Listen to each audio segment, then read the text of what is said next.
அனைவருக்கும் எங்கள் இனிய வணக்கம். கோவில்கள் அனைத்திலும் மேல் விமானமானது கருவறைக்கு மேல் இருக்கும். ஆனால் திருச்சி உறையூர் திருத்தலத்தில் எழுந்தருளியிருக்கும் வெக்காளியம்மன் கோவிலில் மேல் விமானம் இல்லாது மழை, வெயில், பனி என அனைத்தையும் தாங்கி பக்தர்களின் குறைகளையும் நோய்களையும் தீர்த்து மக்களை காத்து அருள் புரிகிறாள். அன்னை பராசக்தியின் அவதாரங்களில் முக்கியமானது காளி அவதாரம் ஆகும். உறையூர் அம்மன் சந்நிதியில் வடக்கு நோக்கிய யோக பீடத்தில் அமர்ந்து வெக்காளி அம்மன் கம்பீரமாக காட்சி தருகிறாள். ஒரு கரத்தில் திரிசூலம், ஒரு கரத்தில் உடுக்கை, மற்றொரு கரத்தில் பாசம், இன்னொரு கரத்தில் அட்சய பாத்திரம் என 4 கரங்களை கொண்டிருக்கிறாள். கழுத்தில் திருமாங்கல்யமும் முத்தாரம், அட்டிகை, தலையில் பொன்முடி, கையில் வளையல்கள் அணிந்திருக்கிறாள்.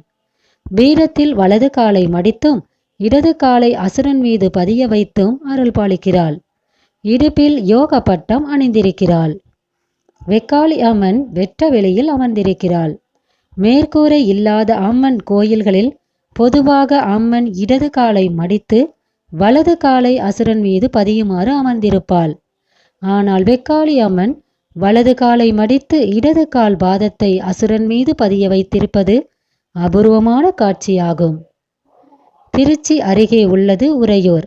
இந்த ஊருக்கு வாசபுரி, கோழியூர், முக்கீச்சுரம் ஆகிய சிறப்பு பெயர்கள் உண்டு. சூரவாதித்த சோழன் உருவாக்கிய ஊர் உறையூர். மேல் விமானம் இல்லாமல் இருப்பதற்கு காரணம், சோழ மன்னன் பராந்தக சோழன் உறையூரை தலைநகரமாக கொண்டு ஆட்சி செய்து கொண்டு இருந்தான்.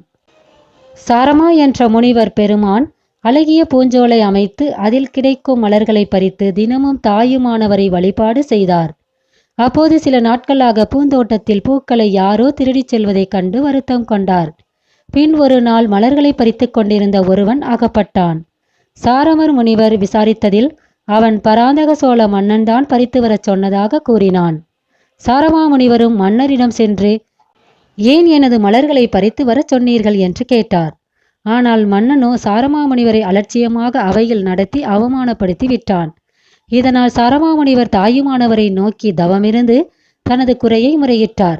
தனது பக்தரின் துயர் கண்டு கோபமடைந்த இறைவன் சோழ நாட்டின் மீது மண்ணை மழையாக பொழிய மக்களின் வீடுகள் யாவும் மண்ணால் நிரம்பி வீடின்றி வெட்ட வெளியில் வந்தார்கள். மக்களின் இந்த துயரங்களை கண்ட ஊருக்கு வெளியே இருந்து மக்களை காத்து கொண்டிருந்த தெய்வமான வெக்காளி அம்மன் மனம் பதைத்து தாயுமானவரான இறைவனிடம் சென்று முறையிட்டு மக்களின் துயரினை துடைத்தார். பின்னர், நீங்கள் அனைவரும் என்றைக்கு கூரையுடன் கூடிய வீடுகளில் வாழ்கிறீர்களோ அதுவரை நானும் திறந்த வெட்டவெளியில்தான் நிற்பேன் என்றாள். மக்கள் தங்கள் மனதில் உள்ள குறைகளையும் கோரிக்கைகளையும் சீட்டில் எழுதி அன்னை முன்புள்ள திரிசூலத்தில் கட்டிவிடுகின்றனர். இதன் மூலம் தங்கள் குறைகள் நிவர்த்தியாகும் என நம்புகின்றனர். அம்மனுக்கு விளக்கேற்றி வழிபட்டால் பெண்களுக்கு திருமண தடையும் புத்திர தோஷமும் நீங்கும். அம்மனுக்கு அபிஷேகம் செய்தும் வஸ்திரம் அணிவித்தும் நேர்த்திக்கடன் நிறைவேற்றலாம். இங்கு ஆவணி மாதத்தில் மகா சர்வசண்டி ஹோமம் பல ஆண்டுகளாக நடந்து வருகிறது. சித்திரை மாதம் 5 நாட்கள் விழா, பங்குனியில் பூச்செறிதல் விழா, வைகாசி கடைசி வெள்ளியில் மாம்பழ அபிஷேகம், புரட்டாசியில் நவராத்திரி, தை, வெள்ளி, ஆடி வெள்ளி மற்றும் செவ்வாய் வெள்ளிக்கிழமைகளில் சிறப்பு பூஜைகள் நடைபெறும்.